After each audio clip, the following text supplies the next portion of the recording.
મિત્રો, આજે ધોરણ 12 સાયન્સ અને ધોરણ 12 કોમર્સનું પરિણામ છે. તમે બધા જ સફળ થવાના છો એ અમને વિશ્વાસ છે ને તમારા મમ્મી પપ્પાને પણ વિશ્વાસ છે.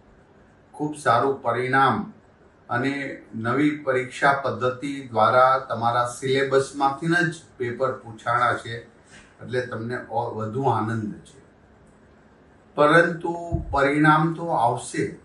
સફળ થયા છે એમને ખૂબ ખૂબ દિલથી અભિનંદન પાઠવું છું. એ પોતાના વાવેલા સ્વપ્ન સર કરશે. પરંતુ જે નથી સફળ થયા એમને પણ હું અભિનંદન આપું છું, કારણ કે સરકાર દ્વારા, બોર્ડ દ્વારા 1 મહિના પછી બીજી પરીક્ષાનું આયોજન કરવામાં આવ્યું છે. તમે તમામ વિષયની પરીક્ષા આપી શકશો અથવા તો જેમાં ફેલ થયા છો એમાં પણ આપી શકશો. માટે ક્યારેય ડિપ્રેશન કે ટેન્શનમાં આવતા નહીં. તમને પણ તમારા માટે પણ વ્યવસ્થા કરી છે.